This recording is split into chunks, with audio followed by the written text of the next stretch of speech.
Welcome, guys, as on our nuclear physics. First of all, we are going to revise our previous lectures. In that previous lectures, we discussed about the classifications of elementary particles. These elementary particles are separate divided into the two groups that is called as the bosons and fermions. Bosons is nothing but the spin integral multiplier and fermions is the spin half integrals.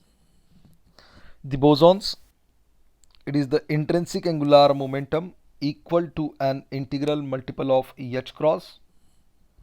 The fermions are all those particles in which the spin is half integrals. Now moving with the bosons are nothing but the photons, gravitons, pions, that is pi plus pi minus pi naught, kaons, k plus k minus k naught bar, and eta mesons, then fermions. The fermions is nothing but the leptons and baryons. In that leptons, the E minus, E plus, mu minus, mu plus, tau minus, tau plus, nu and nu. Now second one, that is the baryons. These baryons is the two nucleons and their antiparticles, that is neutron and protons, and the other one, that is the hyperons. In that hyperons, these are the extremely unstables.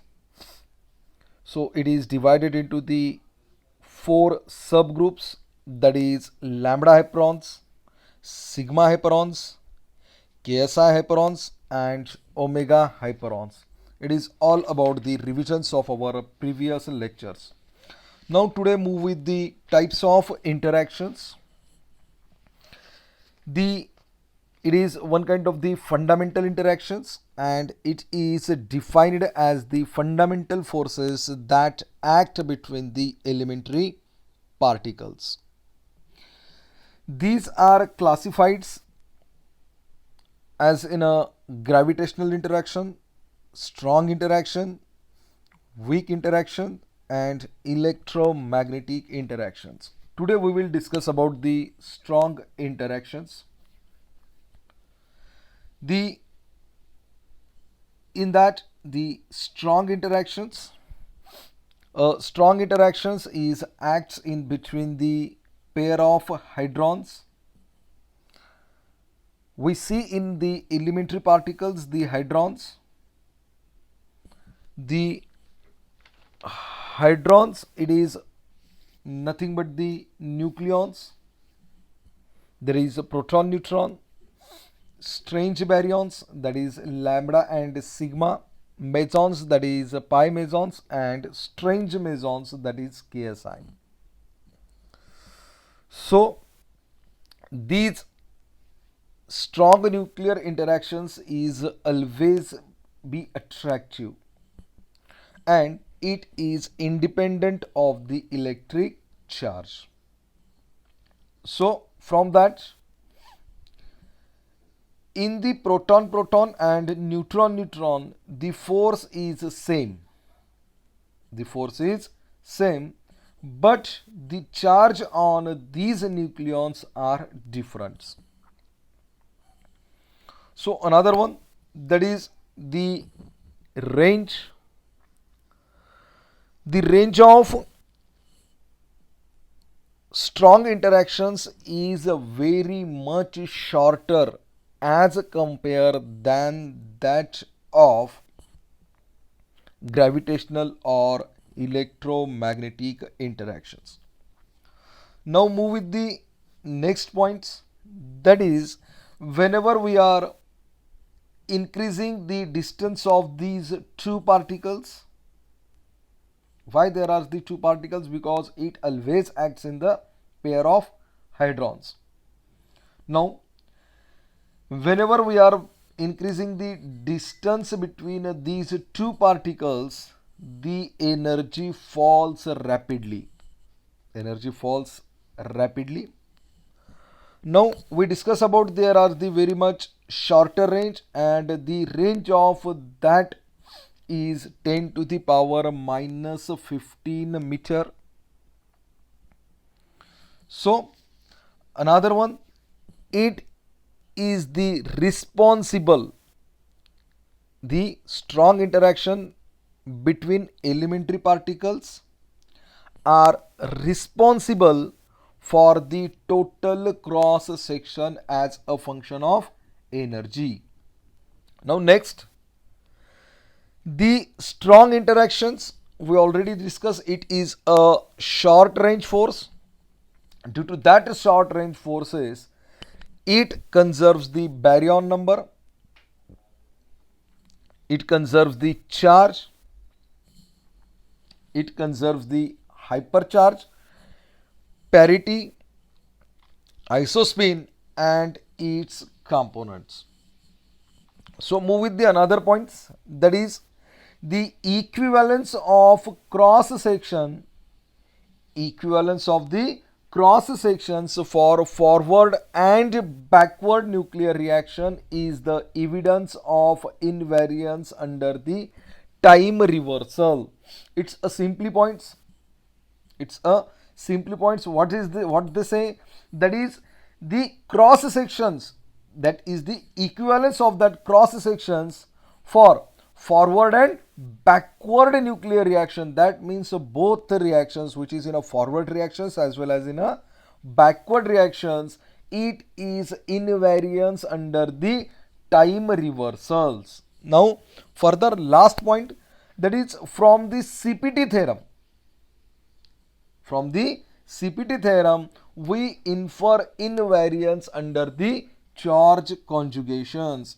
It is all about the strong interactions, and we just introductions of the weak interactions because it is a very much larger. It's not covered in a one video lecture, so we just divided into the two parts. Now first of all, we start the just some points of the weak interactions. The weak interactions, it is the responsible for leptonic as well as non-leptonic decay of strange. What I say, the weak interactions is responsible for the leptonic as well as non-leptonic decay, but one differ is here, in the leptonic decay of strange and non-strange particle is there. In leptonic decay, strange and non-strange particle is there, but in non-leptonic decay the only strange particles are responsible. So in that both decay, the modes can be regarded as 4 fermions. The decay modes can be regarded as 4 fermion process, such as the decay of a neutron into proton, there an electrons and an anti-neutrino. So it is the 4 fermion process.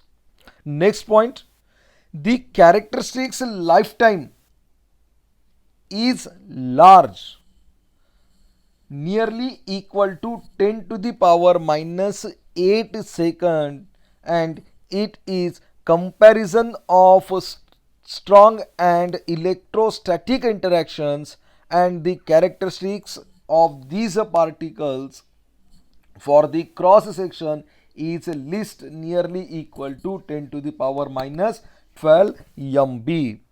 So it simply says that their lifetime is large as compared to strong and electrostatic interactions, and similarly the characteristics for cross section is least as compared to their strong and electrostatic interactions, and the value of the lifetime is nearly equal to 10 to the power minus 8, and the characteristics cross sections is nearly equal to 10 to the power minus 12 MB.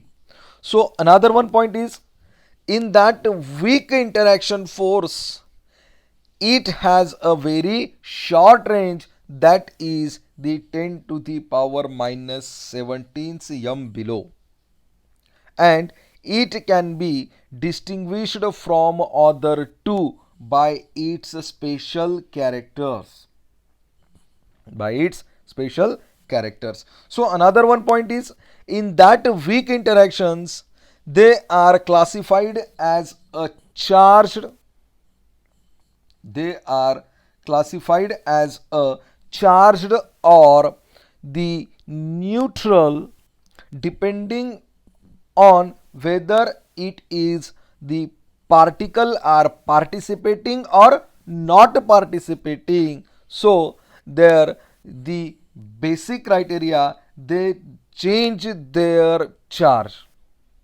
So that means not the change their charge, it is change of their unit electric charge. I want to repeat this again. These weak interactions are classified as a charge or neutral, and this classification is depending on whether they are participating or not participating in the weak reactions. So the in a weak interactions, the involving change in strangeness of baryons or mesons, the change in strangeness must be equal to change in the charge. Last point, what I say, in a weak interactions involving change in strangeness of baryons, what, change in strangeness of baryons or mesons, the change in strangeness must be equal to the change in charge. Now today I will stop here, and further points, that is the types, the charge weak interactions, the in that charge weak interaction, purely leptonic, semi-leptonic, in that semi-leptonic, that is the strangeness conserving process, flavor change process, purely non-leptonic, and a neutral weak interactions we discuss about the in next lectures with our last interaction, that is EM interactions. So guys,